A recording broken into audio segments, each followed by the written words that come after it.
Hello friends, welcome to my YouTube channel education with Shiva. तो आज की इस वीडियो में हम डिस्कस करने वाले हैं हेपेटाइटिस के बारे में कि क्या होता है हेपेटाइटिस, और मेनली हम यहाँ पे वायरल हेपेटाइटिस के बारे में डिस्कस करेंगे।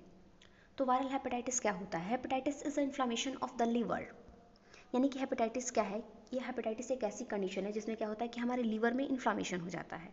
और इन्फ्लामेशन होने का कारण क्या होता है? तो कॉज बाय इंजरी और infection of to the liver, यानी लीवर में किसी प्रकार की इंजरी या इन्फेक्शन हो जाता है, उसकी वजह से आपको यह देखने को मिल सकता है। And that cause damage to the liver. और ये क्या कॉज करता है कि हमारे लीवर को डैमेज कर देता है या हमारे लीवर को डैमेज करना स्टार्ट कर देता है। यानी कि हेपेटाइटिस एक ऐसी कंडीशन है जिसमें होता क्या है कि जो हमारे लीवर जो होता है उसमें इन्फ्लामेशन हो जाता है। और इन्फ्लामेशन होने का कारण कोई इंजरी या कोई इन्फेक्शन हो सकता है, जो कि इंजरी और इन्फेक्शन होने की वजह से क्या होता है कि हमारा लीवर डैमेज होना स्टार्ट हो जाता है। उसके बाद इसके इटोलॉजिकल फैक्टर्स क्या हैं, यानी इसके कारण क्या हैं। तो इटोलॉजी में हम इसका देख सकते हैं कि मेनली इसके मतलब कि बहुत टाइप्स के आपको हेपेटाइटिस देखने को मिल सकते हैं और डिफरेंट डिफरेंट कॉजेज, यानी कि जितने भी डिफरेंट टाइप्स के आपको हेपेटाइटिस देखने को मिलेंगे, उन डिफरेंट डिफरेंट टाइप्स के हेपेटाइटिस के डिफरेंट डिफरेंट कॉजेज भी आपको देखने को मिलेंगे। तो फर्स्ट है आपका वायरल हेपेटाइटिस। वायरल हेपेटाइटिस यानी कि किसी वायरस की वजह से हो रहा है। तो is the most common type of hepatitis, यानी कि वायरल हेपेटाइटिस जो होता है ये हेपेटाइटिस का मोस्ट कॉमन टाइप होता है। और इसके कॉज होने का कारण क्या होता है? एक ही स्पीसीज के, ये वायरस की एक ही स्पीसीज की कई टाइप होते हैं, जो कि जितने टाइप के होते हैं उतने टाइप के वो हेपेटाइटिस कॉज करते हैं। जैसा कि आप देख सकते हैं hepatitis virus A B C D and E, यानी कि हेपेटाइटिस ए बी सी और डी और ई होते हैं, जो कि यह कॉज भी hepatitis A, hepatitis B, hepatitis C, hepatitis D and hepatitis E को कॉज करते हैं। यानी कि ए वायरस जो होगा वो ए को कॉज करेगा, बी वायरस जो होगा वो हेपेटाइटिस बी को कॉज करेगा, हेपेटाइटिस सी वायरस जो होगा वो हेपेटाइटिस सी को कॉज करेगा, हेपेटाइटिस डी वायरस जो होगा वो हेपेटाइटिस डी को कॉज करेगा, एंड हेपेटाइटिस ई वायरस जो होगा वो हेपेटाइटिस ई को कॉज करेगा।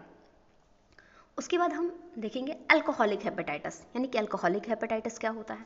तो अल्कोहलिक हेपेटाइटिस जो होता है, यह अल्कोहल का अगर आप बहुत ज़्यादा कंजप्शन कर रहे हो, अगर बहुत ज़्यादा आप अल्कोहल यूज़ कर रहे हो, तो उसकी वजह से जो हेपेटाइटिस होगा वो आपको वो अल्कोहलिक हेपेटाइटिस होगा। यानी कि अल्कोहल के हैवी कंजप्शन की वजह से आपको कौन सा हेपेटाइटिस देखने को मिल सकता है? Alcoholic hepatitis. उसके बाद होता है टॉक्सिक हेपेटाइटिस। टॉक्सिक हेपेटाइटिस यानी टॉक्सिन्स की वजह से जो हो रहा है। तो can cause by certain poisons की वजह से, केमिकल्स की वजह से, मेडिसिन की वजह से और कुछ सप्लीमेंट्स का यूज़ करने की वजह से आपको देखने को मिल सकता है। मेडिसिन में मेनली आपको एनसेड्स की का अगर आप कंजप्शन कर रहे हो उनकी वजह से जो होता है वो आपका, यानी कि एनसेड्स जो होती हैं वो हेपेटाइटिस कॉज करती हैं। एनसेड्स यानी कि non steroidal anti inflammatory drugs, जो कि आपको हेपेटाइटिस यानी टॉक्सिक हेपेटाइटिस कॉज कर सकती हैं। उसके बाद नेक्स्ट कॉजेज है आपका auto immune hepatitis. Auto immune hepatitis यानी कि इसके नाम से आप समझ रहे होगे कि ऑटो इम्यून यानी कि हमारी खुद की ही इम्यूनिटी हेपेटाइटिस जो कॉज करती है उसको हम ऑटो इम्यून हेपेटाइटिस के नाम से जानते हैं। तो यह एक क्रोनिक टाइप होता है हेपेटाइटिस का। ऑटो इम्यून हेपेटाइटिस जो होता है यह एक क्रोनिक टाइप होता है हेपेटाइटिस का, जो करता क्या है? तो ये हमारी खुद की जो बॉडी सिस्टम का, हमारी बॉडी का जो इम्यून सिस्टम है वो हमारी लीवर पर अटैक करने लगता है। और यह क्या होता है? जेनेटिक भी हो सकता है और इन्वायरमेंटल भी हो सकता है, यानी कि किसी हमारे जेनेटिक्स की कॉज की वजह से भी हो सकता है, यानी हमारे माता पिता में है तो उनसे भी हम में हो सकता है, या फिर इन्वायरमेंटल कॉज की वजह से भी यह हो सकता है। तो ऑटोइम्यून हेपेटाइटिस का मतलब ये है कि एक हमारी खुद की जो इम्यून सिस्टम है वो इम्यून सिस्टम हमारे ही लीवर पे अटैक करने लगता है, जिसकी वजह से हमें ऑटोइम्यून हेपेटाइटिस देखने को मिलता है। उसके बाद आता है मोड ऑफ ट्रांसमिशन कह सकते हैं, या route of spread of viral hepatitis, यानी कि वायरल हेपेटाइटिस के मोड ऑफ ट्रांसमिशन क्या है। ठीक है, तो हम फर्स्ट देखते हैं hepatitis A and E is spread through faeco oral route. यानी कि आपका जो हेपेटाइटिस मतलब कि 5 टाइप्स के हमने आपको पहले बता रखे कि 5 टाइप के हैं, A B C and D और ई। तो ए और ई जो होता है इसका मोड ऑफ ट्रांसमिशन सेम होता है, यानी कि दोनों फीको ओरल रूट के थ्रू होते हैं। और बी सी डी जो होता है या कह सकते हैं कि ब्लड के थ्रू या फिर कुछ अदर इसके रूट्स होते हैं, वो हम आगे डिस्कस करेंगे। तो फर्स्ट हम देखते हैं हेपेटाइटिस ए एंड ई। तो हेपेटाइटिस ए एंड ई जो होता है वो फीको ओरल रूट के थ्रू ट्रांसमिट होता है। फीको ओरल रूट यानी फीकल यानी फीसिस, और ओरल यानी ओरल कैविटी के थ्रू ट्रांसमिट हो रहा है। तो फीको ओरल रूट से कैसे होगा? जैसे कि अगर कोई व्यक्ति और यदि कोई पर्सन हेपेटाइटिस से सफ़र कर रहा है और हेपेटाइटिस से सफ़र करने वाले पर्सन के स्टूल में हेपेटाइटिस वायरस प्रेजेंट होता है, तो यदि वो पर्सन स्टूल पास आउट करता है और अपना प्रॉपर हाइजीन मेंटेन नहीं करता है, हैंड वॉश वगैरह प्रॉपर नहीं करता है और बिना हैंड वॉश किए हुए ही किसी व्यक्ति को वो खाना सर्व कर रहा है, पानी सर्व कर रहा है, तो वो वायरस उस खाने को कंटामिनेटेड कर देता है, उस पानी को कंटामिनेटेड कर देता है, जिसकी वजह से अगर कोई व्यक्ति उसको ले रहा है, कोई व्यक्ति उस खाने को या उस पानी को इनटेक कर रहा है, तो उसकी वजह से क्या होगा कि वो पर्सन भी हेपेटाइटिस वायरस से सफ़र कर सकता है, hepatitis A and E virus से सफ़र कर सकता है, उसके अंदर भी इंटर कर जाएगा। और जो व्यक्ति ये कर रहा है वो कैरियर का काम करता है यहाँ पे, यानी कि इन्फेक्शन को ट्रांसमिट करने का काम करता है। उसके बाद क्या है, hepatitis E can also spread through uncooked pork, deer और सल्फस।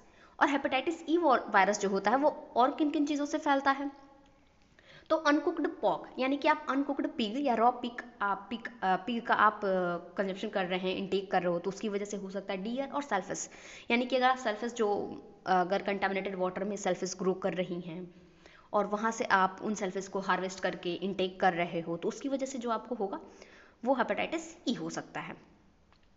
उसके बाद BCD, यानी BCD कैसे ट्रांसमिट होता है, तो BCD ट्रांसमिट होने का रूट है अनप्रोटेक्टेड सेक्स, ब्लड और पेरिनेटल रूट। यानी कि अनप्रोटेक्टेड सेक्स यानी कि अगर आप जो भी अगर आप सेक्स कर रहे हो किसी इन्फेक्टेड पर्सन के साथ, अगर आप सेक्स कर रहे हो तो उसकी वजह से, यानी कि जो भी पर्सन हेपेटाइटिस से सफ़र कर रहा है उसके साथ अगर आप सेक्सुअल इंटरकोर्स हो रहा है और बिना किसी प्रिकॉशंस के, बिना किसी सेफ्टी मेजर्स के, तो उसकी वजह से सेफ्टी मेजर्स यानी कि जो भी कॉन्डम्स वगैरह हो गए, डायफ्राम्स वगैरह हो गए, उनका आप बिना यूज़ किए कर रहे हो, तो उसकी वजह से भी आपको यह hepatitis B, C and D देखने को मिल सकता है। दूसरा है ब्लड की वजह से। ब्लड भी जैसे कि अगर आप हेल्थ केयर प्रोवाइडर हो, आपको डेली हॉस्पिटल्स में क्लिनिकल टाइम आप ड्यूटीज़ वगैरह करते हो, तो अगर आपको नीडल स्टिक इंजरी हो जाती है या फिर किसी को आप गलत मतलब कि किसी इन्फेक्टेड पर्सन का निडल यूज़ करके आप किसी हेल्दी पर्सन पे यूज़ कर देते हो, तो उस वजह से भी उस पर्सन में ट्रांसमिट हो सकता है, यानी कि IV के थ्रू ट्रांसमिट हो रहा है। फिर पेरिनेटल रूट के होता है, यानी कि पेरिनेटल रूट को हम वर्टिकल रूट के नाम से भी जानते हैं, यानी कि वर्टिकल इट मीन्स की वर्टिकल ट्रांसमिशन, जिसमें कि मदर टू फीटस अगर हो रहा है तो उसे हम पेरिनेटल ट्रांसमिशन या पेरिनेटल रूट के नाम से जानते हैं, यानी कि मदर टू फीटस अगर हो रहा है हेपेटाइटिस तो वो पेरिनेटल रूट कहलाएगा। तो जैसा कि हेपेटाइटिस BCD के बारे में हमने देखा कि अनप्रोटेक्टेड सेक्स की वजह से, ब्लड की वजह से, पेरेंटल रूट की वजह से। अनप्रोटेक्टेड सेक्स में ये भी हो सकता है जैसे कि कुछ हमारी बॉडी से बहुत सारे फ्लूइड्स का सिक्रेशंस होता है, लाइक दैट सलाइवा हो गया, वजाइनल सिक्रेशंस हो गए और सीमन हो गया, तो इनकी वजह से जो हेपेटाइटिस होगा वो hepatitis B, C and D अगर हो सकता है इनकी वजह से। तो हेपेटाइटिस A एंड E जो होगा फीको ओरल रूट के थ्रू होगा, हेपेटाइटिस B, C, D जो होगा वो ब्लड की वजह से हो सकता है, पेरिनेटल रूट की वजह से हो सकता है, वजाइनल जो वजाइनल फ्लूइड्स होते हैं, वजाइनल सिक्रेशंस होते हैं, उनकी वजह से हो सकता है, सलाइवा की वजह से हो सकता है, और उसके साथ ही साथ या सीमन से भी हो सकता है, यानी इन्फेक्टेड पर्सन से उनके थ्रू जो भी बॉडी फ्लूइड्स होंगे उनके थ्रू। अब है कि इंक्यूबेशन पीरियड वगैरह क्या होता है इसका, तो देखिए incubation period for acute hepatitis, यानी कि अगर एक्यूट हेपेटाइटिस है तो उसका इंक्यूबेशन पीरियड क्या होगा 2 to 6 मंथ्स, यानी कि बॉडी में हमारे हेपेटाइटिस वायरस इंटर करने के 2 to 6 मंथ बाद क्या है कि वो अपना सिम्टम्स शो करने लगेंगे। लेकिन क्रोनिक इन्फेक्शन में क्या होता है कि मे भी कभी कभार असिम्टोमेटिक भी होते हैं, या फिर कुछ केसेस में ऐसा होता है कि ये बहुत सालों बाद सिम्टम्स शो करते हैं। तो हम ये कह सकते हैं कि जो क्रोनिक कंडीशंस होती है उसमें कभी सिम्टोमेटिक भी होते हैं और असिम्टोमेटिक भी होते हैं, यानी कभी कभी सिम्टम्स वो शो कर देते हैं, कभी कभी वो बहुत सालों बाद सिम्टम्स शो करते हैं। लेकिन मतलब अगर एक्यूट हेपेटाइटिस हो रहा है तो उस कंडीशन में 2 से 6 महीने में हमें सिम्टम्स उसके दिखने लगते हैं। उसके बाद से इसके साइन एंड सिम्टम्स क्या क्या आते हैं, यानी कि अगर हमें हेपेटाइटिस हो गया है तो सिम्टम्स क्या क्या दिखेंगे, तो फर्स्ट हमें fever, fatigue, loss of appetite, nausea, vomiting, abdominal pain. Abdominal pain mainly right side abdominal pain आपको देखने को मिलेगा। इन सब होने का कारण क्या है, तो हमको पता है कि हमारा लीवर प्रॉपरली वर्क नहीं कर रहा है, लीवर हमारा डिफेक्टेड है, लीवर में ही प्रॉब्लम कर रही है, लीवर में इन्फ्लामेशन हो रहा है, तो उसकी वजह से क्या है लीवर हमारा प्रॉपर वर्क नहीं करेगा, जिनकी वजह से हमें फीवर देखने को मिलेगा, फटीग देखने को मिलेगी, भूख की कमी देखने को मिलेगी, नोजिया वॉमिटिंग होगा और राइट साइड एब्डोमिनल पेन हमें देखने को मिलेगा। उसके वजह से कुछ और सिम्टम्स हैं जैसे कि डार्क कलर यूरिन हमें देखने को मिलेगा, क्ले कलर्ड बाउल मूवमेंट्स, यानी कि जो हमारा स्टूल है वो देखने को मिलेगा, जॉइंट पेन, जॉइंटिस, यानी कि ये सारी चीज़ें हमें देखने को मिलेंगी। तो जैसा कि हमें पता है डार्क कलर यूरिन या फिर क्ले कलर स्टूल होने का क्या कारण है, तो जैसा कि आपको पता है कि जो आपका RBC का ब्रेकडाउन होता है तो वो लीवर और स्प्लीन में ही होता है। तो लीवर में जो आरबीसी का ब्रेकडाउन होगा वो आरबीसी का ब्रेकडाउन होने के बाद बिलिरुबिन निकलता है, और वो बिलिरुबिन जो होता है अनकंजुगेटेड फॉर्म में होता है। तो अनकंजुगेटेड फॉर्म में जो बिलिरुबिन होता है उसको कंजुगेटेड फॉर्म में करने के लिए लीवर वर्क करता है, तो वो कंजुगेटेड फॉर्म में नहीं हो पाता, जिसकी वजह से हमारी बॉडी में ही वो क्या होता है कि स्टोर होने लगता है। यदि वो कंजुगेटेड फॉर्म में जब हो जाता है तो वाटर सॉल्यूबल हो जाता है, तो वो हमारी स्टूल के थ्रू एक्सक्रीट आउट हो जाता है। लेकिन जब वो वाटर सॉल्यूबल नहीं हो पाता है तो हमारी बॉडी में ही यानी अनकंजुगेटेड फॉर्म में ही क्या हमारी बॉडी में स्टोर होने लगता है, जिसकी वजह से हमारी बॉडी का कलर येलोइश होने लगता है, स्क्लेरा येलोइश होने लगती है। यानी कि हमारे बॉडी में ही क्या है कि उसको हमारी बॉडी को येलो करने का वो वर्क करने लगता है। जैसे कि आपको पता हो कि स्टूल को क्या करता है, वो येलोइश और ब्राउनिश कलर देने का काम करता है। तो अगर वो हमारे स्टूल में प्रेजेंट नहीं होगा, जिसकी वजह से क्ले कलर स्टूल आपको देखने को मिलेगा, या फिर ग्रे कलर भी कह सकते हैं, ग्रे भी आपको देखने को मिल सकता है। डार्क यूरिन हो जाएगा क्योंकि लंबे समय से वो स्टोर हो रहा है। जॉइंट पेन भी देखने को मिलेगा, जॉइंटिस भी आपको, यानी कि बॉडी में स्टोर हो रहा है तो जॉइंटिस वाले सिम्टम्स आएंगे, जैसे कि बॉडी का येलोइश होना, स्क्लेरा का येलोइश होना। उसके बाद से हमारी स्किन पे रैसेस भी देखने को मिलेगा। उसके बाद से कन्फ्यूज़न भी देखने को मिलेगा। कन्फ्यूज़न इसलिए होगा क्योंकि हमारा जो लिवर होता है वो प्रोटीन का मेटाबॉलिज्म करता है, और वो प्रोटीन का मेटाबॉलिज्म जब करता है तो वो मतलब जो हमारी स्मॉल इंटेस्टाइन होती हैं वो उनको एब्जॉर्ब करती हैं, और वो क्या कर देती हैं कि अमोनिया को सीक्रेट करती हैं। और अमोनिया क्या करता है कि हमारा जो अमोनिया हमारे लीवर में जो भी अमोनिया प्रेजेंट होता है, वो अमोनिया यानी कि हमारा लीवर जो होता है वो अमोनिया को यूरिक एसिड में कन्वर्ट कर देता है। तो जब हमारा लीवर ही प्रॉपर वर्क नहीं कर रहा है तो उसकी वजह से क्या होगा कि अमोनिया वैसे ही अमोनिया का लेवल मतलब अमोनिया से यूरिक एसिड बन नहीं पाएगा, और यूरिक एसिड जब फॉर्म नहीं होगा तो अमोनिया का लेवल यानी कि अमोनिया कन्वर्ट ही नहीं हो रहा है यूरिक एसिड में, तो अमोनिया का लेवल बढ़ जाएगा, और अमोनिया का लेवल बढ़ने की वजह से मेंटल चेंजेस हमें देखने को मिल सकते हैं, और मेंटल चेंजेस में कन्फ्यूजन वगैरह हमें देखने को मिल सकता है। तो आई होप आपको ये सिम्टम्स वगैरह क्लियर हो पाए हो। तो अब हम आगे देखते हैं इसके टाइप्स, यानी कि अगर हमें hepatitis A B C D जो हो रहा है, तो अब स्पेसिफिकली हम एक एक करके इसके टाइप्स डिस्कस करेंगे। तो फर्स्ट है हमारा हेपेटाइटिस ए वायरस या हेपेटाइटिस ए। तो हेपेटाइटिस ए का रूट ऑफ ट्रांसमिशन क्या है, तो थ्रू द कंटामिनेटेड वाटर, यानी कंटामिनेटेड वाटर के थ्रू या क्या होता है ट्रांसमिट होता है। उसके साथ ही साथ क्या है कि can also spread through the selfish harvested from contaminated water, यानी कि अगर रूट ऑफ ट्रांसमिशन क्या है कि अगर हम ए जो है वो कंटामिनेटेड वाटर से हो रहा है, फूड से हो रहा है, और ऑल्सो सेल्फिस हार्वेस्टेड यानी कि कंटामिनेटेड वाटर से हम सेल्फिस का हार्वेस्ट कर रहे हैं और उसको हम कंज्यूम कर रहे हैं, तो उसकी वजह से होगा। और मेनली ये किसको अफेक्ट करता है, तो चिल्ड्रंस को ज़्यादा अफेक्ट करता है। यह अक्यूट टाइप का इन्फेक्शन होता है, इसका इंक्यूबेशन पीरियड 2 से 6 सप्ताह होता है। और जो हेपेटाइटिस ए वायरस होता है वो सिंगल स्टैंडर्ड आरएनए वायरस होता है। और इन्फेक्शन जो होता है इसमें जो आपको इन्फेक्शन देखने को मिलता है वो माइल्ड से मॉडरेट की तरफ इसमें जो इन्फेक्शन होता है वो आपको माइल्ड इन्फेक्शन होता है, और इससे जो पीपल्स होते हैं जो इससे सफ़र करता है वो कम्प्लीटली रिकवर भी हो जाता है।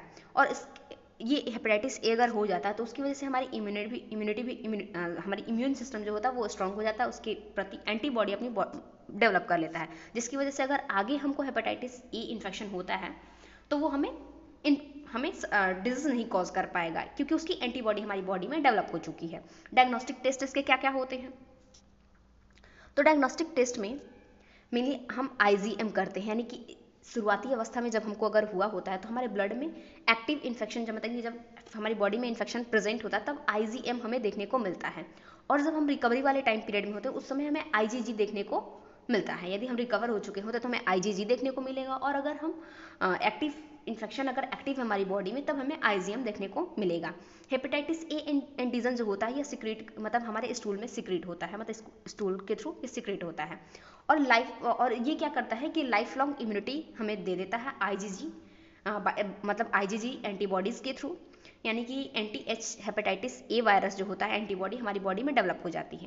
यानी कि इस लाइन का सीधा सा मतलब होता है कि अगर एक बार हमारी बॉडी में हेपेटाइटिस ए हो जाता है और अगर हम उसे ठीक हो जाते हैं तो ठीक होने के बाद हमारी बॉडी में उसकी प्रति उसके अगेंस्ट कह सकते हैं कि एंटीबॉडी डेवलप हो जाती है। उसे हम anti hepatitis A virus antibody के नाम से जानते हैं, यानी कि और वो एंटीबॉडी आईजीजी के रूप में होती है।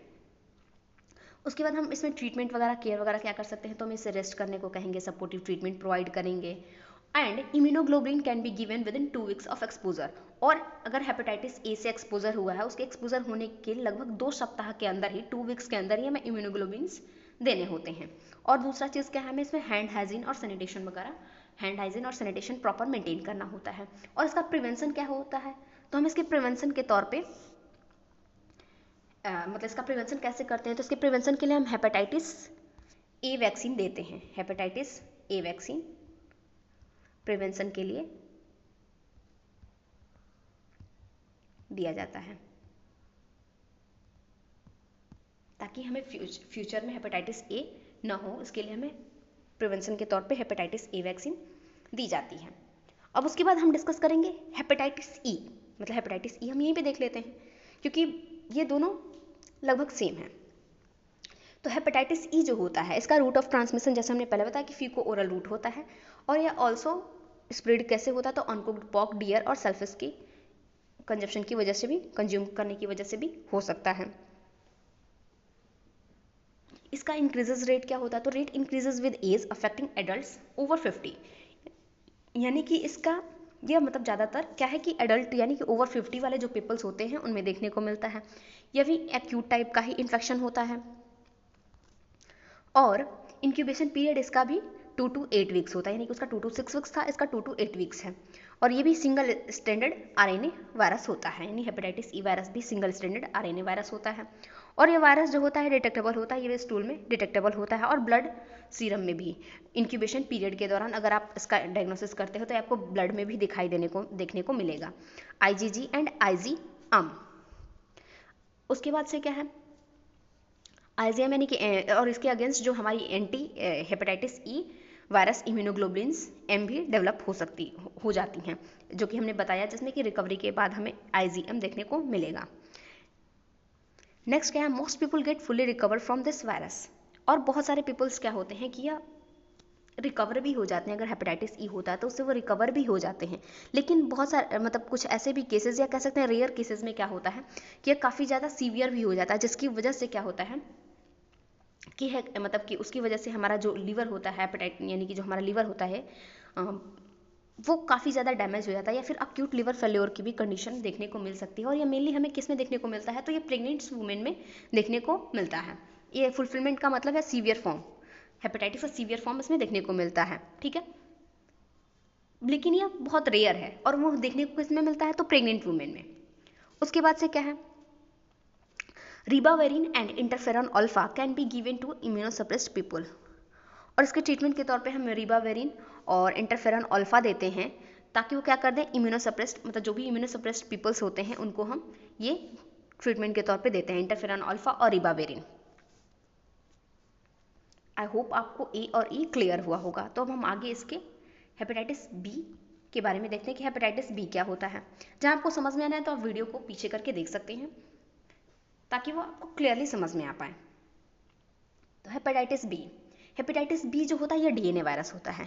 हमने अब तक जो डिस्कस किया वो था आपका आरएनए वायरस, यानी हेपेटाइटिस ए भी आरएनए वायरस था, हेपेटाइटिस ई भी आरएनए वायरस था। लेकिन हेपेटाइटिस बी जो होता है सिंगल, यही एक ऐसा हेपेटाइटिस होता है जो कि डीएनए वायरस होता है, बाकी सारे आरएनए वायरस होते हैं। इसका मोड ऑफ ट्रांसमिशन क्या होता है, तो through infectious blood and body fluids, यानी कि ब्लड के थ्रू, या फिर जो भी बॉडी फ्लूइड्स होते हैं उनकी वजह से, अनप्रोटेक्टेड सेक्स की वजह से, ब्लड ट्रांसफ्यूजन की वजह से, आईवी ड्रग यूजर्स की वजह से, एंड पेरीनेटल।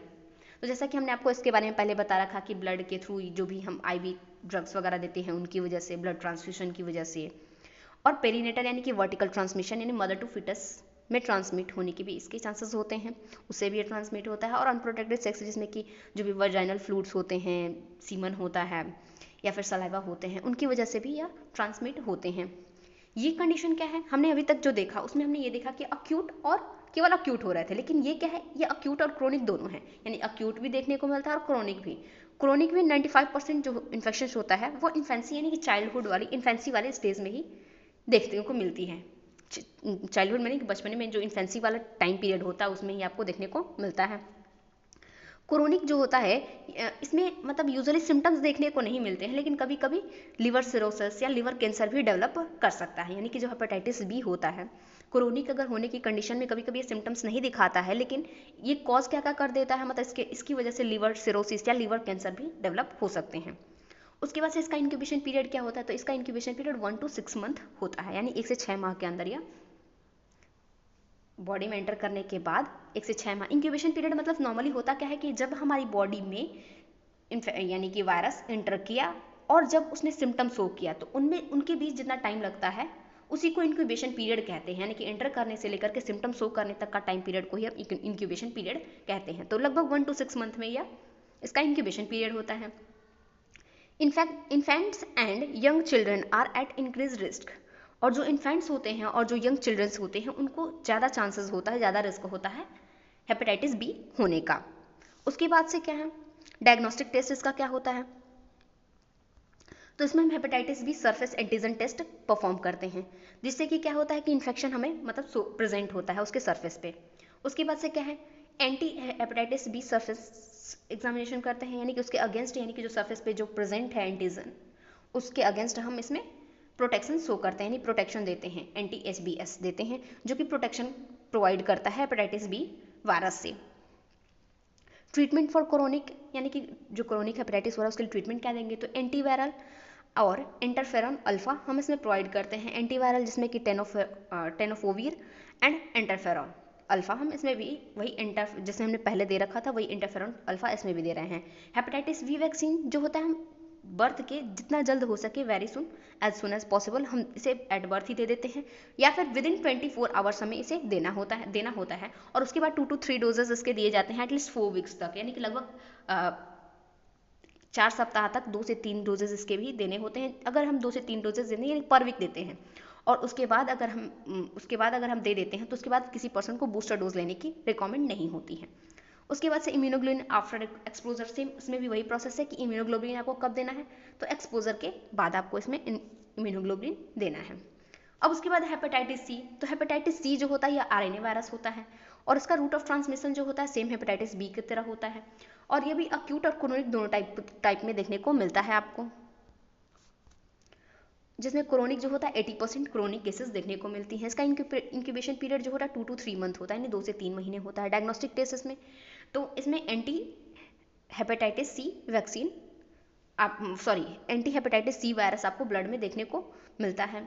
एंड इसका ट्रीटमेंट क्या है, तो इसका ट्रीटमेंट है कि इसका ट्रीटमेंट एक नया डेवलप ट्रीटमेंट है, जिसमें new direct acting antiviral like sofosbuvir and peg interferon alpha इसमें देते हैं, यानी कि इसका कोई वैक्सीन नहीं होता है, तो इसका और लेकिन इसका वैक्सीन नहीं होता है, लेकिन ये ट्रीटमेंट इसका काफ़ी ज़्यादा इफेक्टिव है। ये ट्रीटमेंट से ही पर्सन ठीक हो जाते हैं। उसके बाद क्या है, उसके बाद है हेपेटाइटिस डी। तो हेपेटाइटिस डी क्या होता है, तो यह भी सेम इसका मोड ऑफ ट्रांसमिशन जो होता है बी और सी की तरह होता है। इसका इंक्यूबेशन पीरियड जो होता है 1 to 4 मंथ होता है, एंड इसका इंक्यूबेशन पीरियड जैसे हमने बताया 1 to 4 मंथ होता है।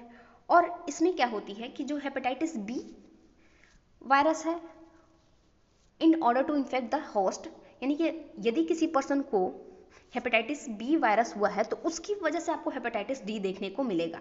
यदि पर्सन, यानी कि कह सकते हैं कि हेपेटाइटिस बी का ये कॉम्प्लिकेशन के तौर पे कह सकते हैं, यदि हेपेटाइटिस बी नहीं हो रहा है तो हेपेटाइटिस डी भी नहीं होगा, यानी कि ये क्या है, हेपेटाइटिस बी का ही बी के होने की वजह से आपको हेपेटाइटिस डी देखने को मिलता है। कॉज इन्फेक्शन इनटू 2 वेज, और ये इन्फेक्शन 2 तरीकों से कॉज होता है, एक को इन्फेक्शन कहते हैं और दूसरा सुपर इन्फेक्शन। को इन्फेक्शन यानी कि हेपेटाइटिस बी वायरस और हेपेटाइटिस डी वायरस, यानी कि हेपेटाइटिस डी और बी दोनों सेम टाइम पे होते हैं। लेकिन सुपर इन्फेक्शन क्या होता है, जिसमें कि बी पहले हो जाता है और कंप्लीटली वो हमारे लिवर को डैमेज कर देता है, उसके बाद क्या करते हैं, यानी कि फर्स्ट वही हमारे लिवर को डैमेज कर देगा, एकदम सीवियर फॉर्म में कर लेगा, उसके बाद क्या होगा, आपको डी देखने को मिलेगा। तो आपका हेपेटाइटिस डी जो होता है, हमने पहले आपको बता रखा था कि ये इसको मतलब कि एक ऑर्डर में होता है, जैसे कि अगर हमको हेपेटाइटिस बी हुआ है तभी हमको हेपेटाइटिस डी भी होगा, नहीं तो हेपेटाइटिस डी केवल नहीं होता है। उसके बाद इसके भी टाइप्स अक्यूट एंड क्रोनिक दोनों देखने को मिलते हैं। And hepatitis D virus is most severe form of hepatitis, और हेपेटाइटिस डी जो होता है मोस्ट सीवियर फॉर्म होता है आपके हेपेटाइटिस का। और इसमें डायग्नोस्टिक टेस्ट में हम हेपेटाइटिस डी एंटीजन टेस्ट करते हैं, और उसके अगेंस्ट फिर हम क्या करते हैं कि उसके अगेंस्ट हेपेटाइटिस डी वायरस के अगेंस्ट हम एंटीजन भी प्रोटेक्शन के लिए यूज़ करते हैं। एंड ट्रीटमेंट में क्या है, तो एंटीवायरल्स या पेग इंटरफेरॉन अल्फा इसमें भी यूज़ करते हैं, एंड वैक्सीन यूज़ करते हैं हेपेटाइटिस बी का। तो आई होप आपको यह क्लियर हुआ होगा कि हेपेटाइटिस क्या है, हेपेटाइटिस के टाइप्स क्या क्या हैं, ये इसका पॉजिटिव फैक्टर क्या होता है, यानी वायरल हेपेटाइटिस फैलता कैसे है, कंप्लीटली आपको क्लियर हुआ होगा। अगर आपको वीडियो समझ में आई होगी, जहाँ नहीं समझ में आ रहा होगा तो आप उसे रिवर्स करके देखिए, दोबारा समझिए, और उसके बावजूद भी अगर समझ में नहीं आ रहा, कहीं कोई दिक्कत परेशानी समस्या हो रही है, तो आप कमेंट बॉक्स में पूछ सकते हैं। और अगर हमारा वीडियो समझ में आया होगा और टॉपिक आपका क्लियर हुआ होगा, जो भी आपके डाउट्स हैं वो क्लियर होंगे, तो प्लीज़ हमारे चैनल को लाइक शेयर एंड सब्सक्राइब करना ना भूलें। Thank you so much.